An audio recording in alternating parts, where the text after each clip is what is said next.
Good morning, everyone. Welcome to the first part of our three-part series 2D animation workshop with Austin-based multimedia artist Ariel René Jackson. They will be leading us through this series teaching us how to use Blender to create 2D rotoscope animations.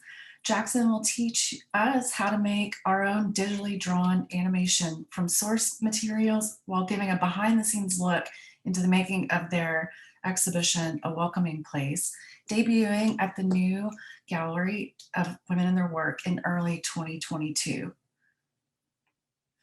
The first half hour of each workshop will be a tutorial, followed by an hour of workshop time for questions and discussions with a little animation mixed in. You should have received your tutorial video yesterday, and then going forward, you'll receive them before the workshops as well. I'm going to stop screen sharing so that I can introduce you to Ariel.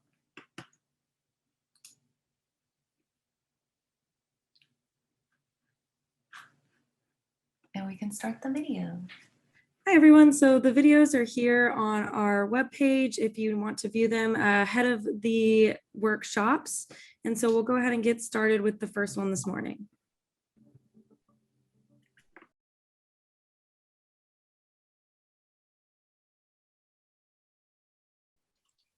Hello, and thank you for watching that. This portion of the workshop is simply for Q&As, and also feedback in general. This is the first virtual workshop I've done in this way.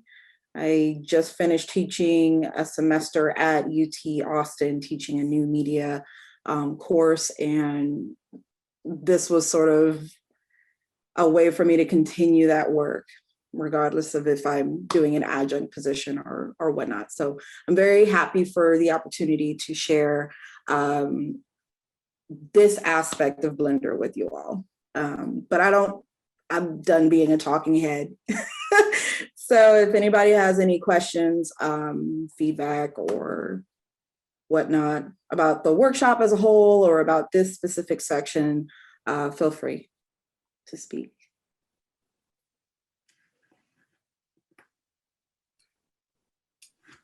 I had a question about what the goal was for the participants at the end of this workshop. Is it just to have an animation? Yes, that's correct. So if you're interested in animation, this would be a perfect workshop for you, especially if you're wanting to work with digital elements. So yeah, the primary interest of this workshop is animation. So ideally you would be getting the tools, the information, taking notes. I can't determine where you are in your process, but if it's before sitting down to do an animation, that's fine. That makes sense. If you're in the midst of doing an animation and looking for a free program, that's really what this is hoping to bring to the public, just as like a resource that's available on both YouTube and through Women in Their Work.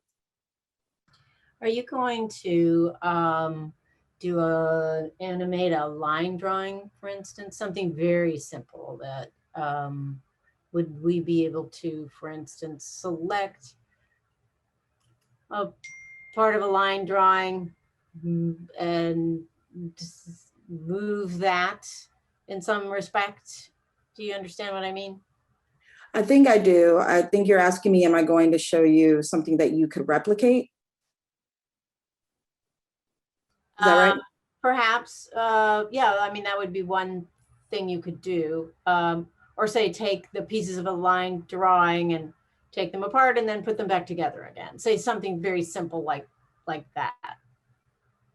Right. Well, it sounds like a cool process. I think that would be something I would encourage you to do in response to this workshop. I think that's a good place to be as somebody who's interested in it, but want to take it slower.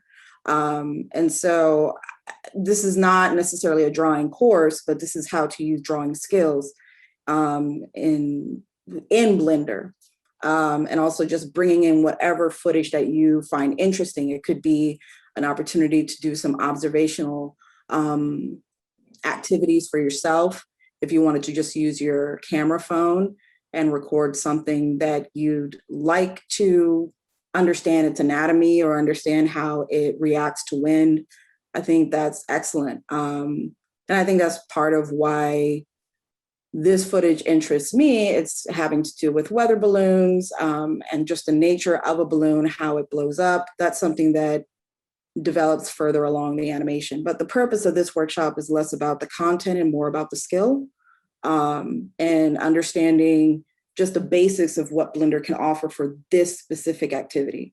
And this gives me an opportunity to show you guys a behind the scenes of what I'm currently doing. So there are more steps because this is what I'm doing, but the goal is to show you, like, what we learned today is just simply how to input the footage. That's as simple as I think I can get without sort of showing you how to draw, if that makes sense. I have a question. Mm-hmm. So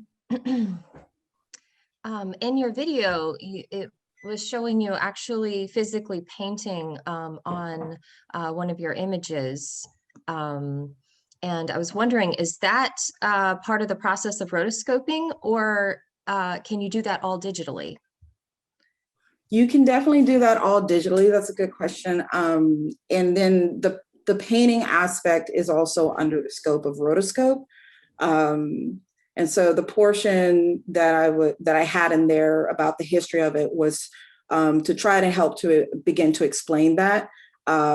In going forward, I'm hoping to include a bit more of rotoscope by showing you guys like some of my references or things that I look at. I'm like, wow, how can I create a process that gives me a little bit of what I'm seeing here? And so we'll be looking in the next workshop at some pretty well-respected rotoscope animations, like in the indie world. And so it's less about the, cleanliness of animation and more about how different artists are using different materials. So for me, I'm interested in both the physical aspect of rotoscope, where you're simply printing out each still of a video and manipulating it with your hands.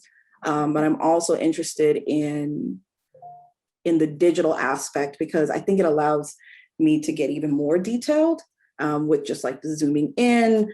And yeah, there's an aesthetic attraction as well.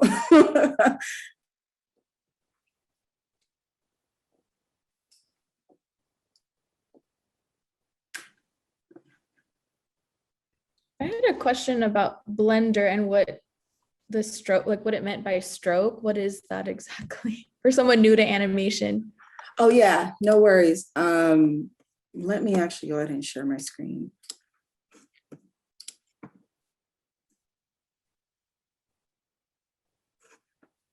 All right. So I actually had it set up this way to show you guys sort of how Blender places your 2D image in the space. But anyway, to answer your question, so this is my understanding as I've been becoming more and more familiar with this program. You're asking about what stroke means, and I think it's as simple as just the stroke that you create with your pencil, or with your grease pencil, grease pencil. And the grease pencil is the setting. So if you can imagine, if you're in Photoshop and you have your bar on the side and you have your eraser tool and you have your pencil and your pen. So your pen would be like your tool. So the grease pencil is the tool, and then the stroke would be perhaps like the setting or the type of grease pencil that you want to use, in the same way that the brush tool works in Photoshop, where you can like change the texture of it, change if it's a wet or dry pencil. Does that make sense? Yes, thank you. Okay. Yeah, no problem.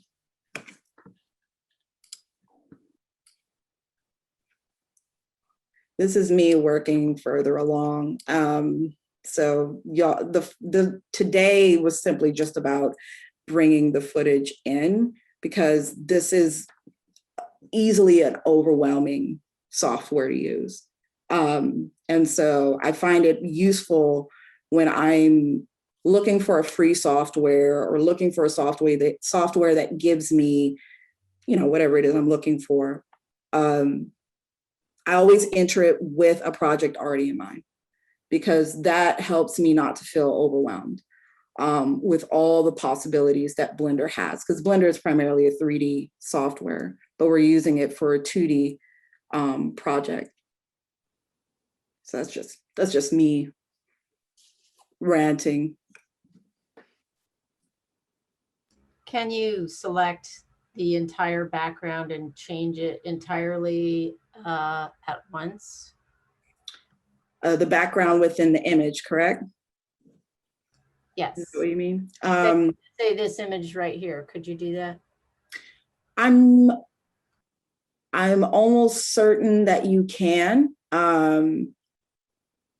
However, I'm not privy to that. But what I would suggest you do is go to YouTube. I mean, this is how I'm learning as well, is going to YouTube and literally typing in sort of that specific question, or even on Google, because, and I mean, it's not, me saying that is not just like, look it up yourself. It's more so pointing towards the communities that activate those spaces.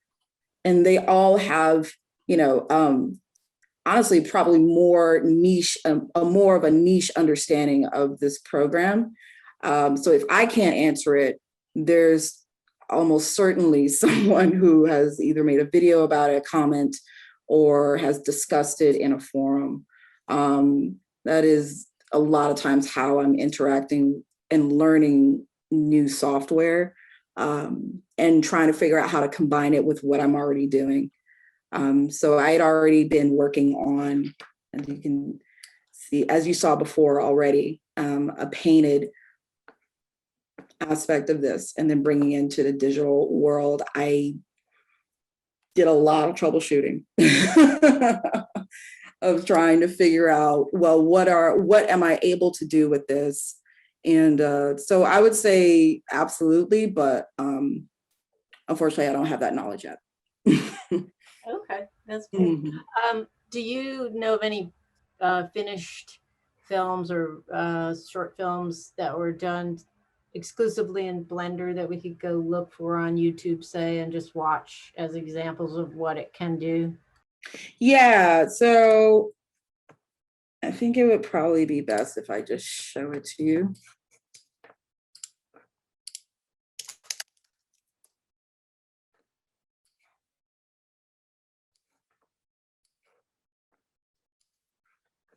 I'm looking it up right now, so just give me a moment.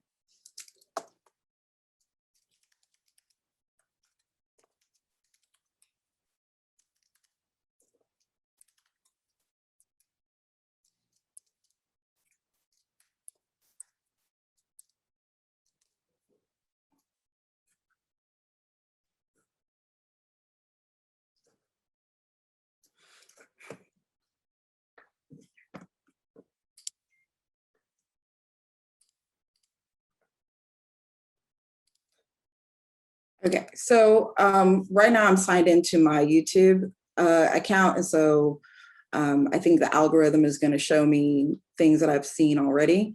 But one of the ones that stood out to me is this one here, specifically because it's for beginners. Because looking for a tutorial or even just Blender tutorial, there's 3 things you want to specify. One, the version of the Blender, because if you're looking up Blender by itself, you could end up with a very old version and you'll get confused. One of the other things to look for is whether they specify that it's for beginners, because some people will, use all the lingo and maybe not explain well. or, and so you don't want to get discouraged by finding yourself in in the niche part of Blender. But I thought this one was probably, just in terms of being user friendly, really good. So if you want to write this one down, or even if you want to screen capture so that you can see exactly what I typed in. And if I just go a step further and add the beginners, I'll see some more. But then the one that I showed you, oh, here it is, right here. So I'll give you a moment to do a screen capture or just jot down what I just typed in here. And this will give you, and I go between different people's tutorials because sometimes people rant. And some people are really straight to the point. So I think the more tutorials, the better, honestly.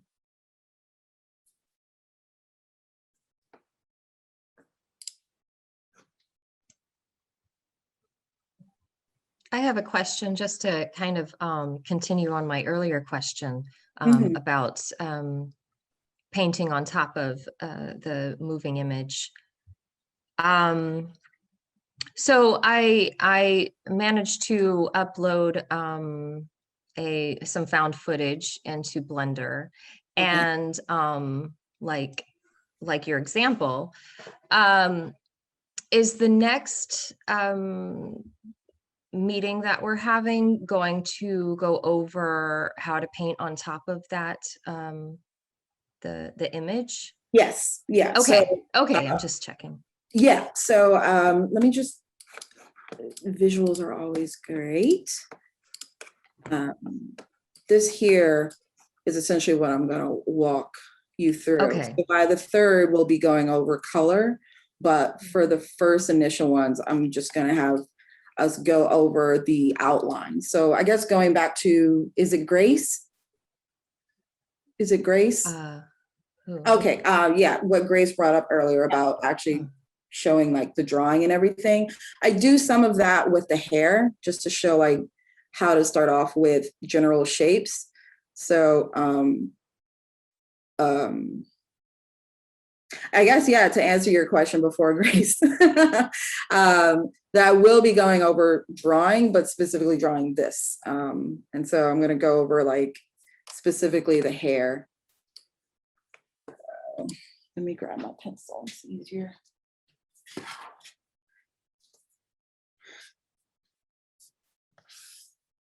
Oops, you don't want to be here.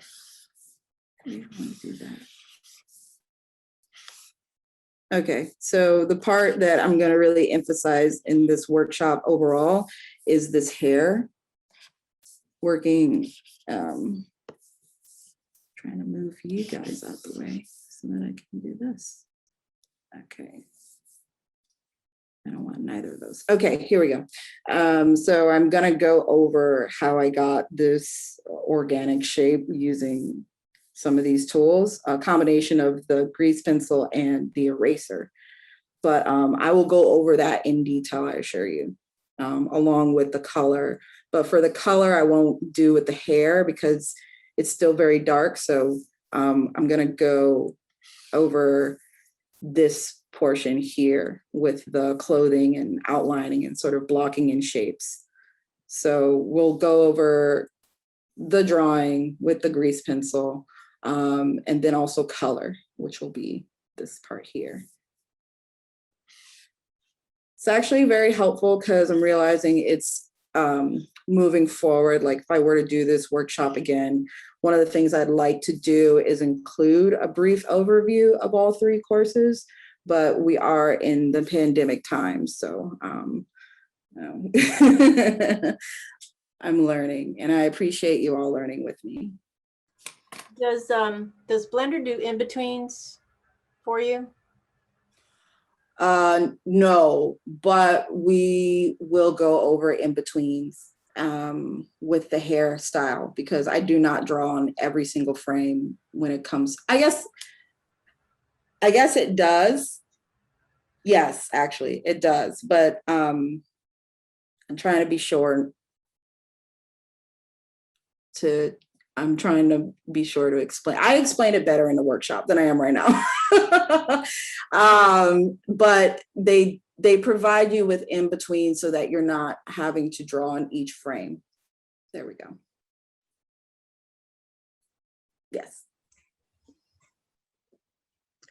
I've been working with DaVinci Resolve for editing my videos, and I was wondering if I start using Blender for certain things.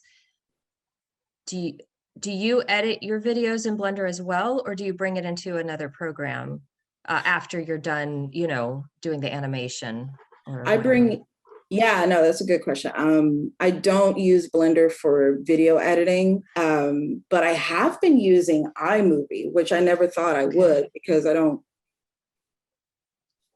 I think that it's really basic, but I've looked at some tutorials by some professionals in the industry, and they've been able to use it. So if I don't have Premiere Pro, then I've been teaching myself how to use iMovie, because oftentimes people will have iMovie on their laptop if you're somewhere else working on your project.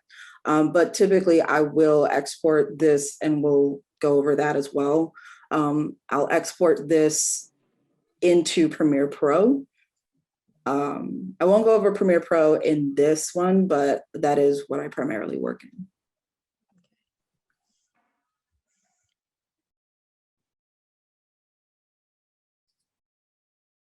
Good questions.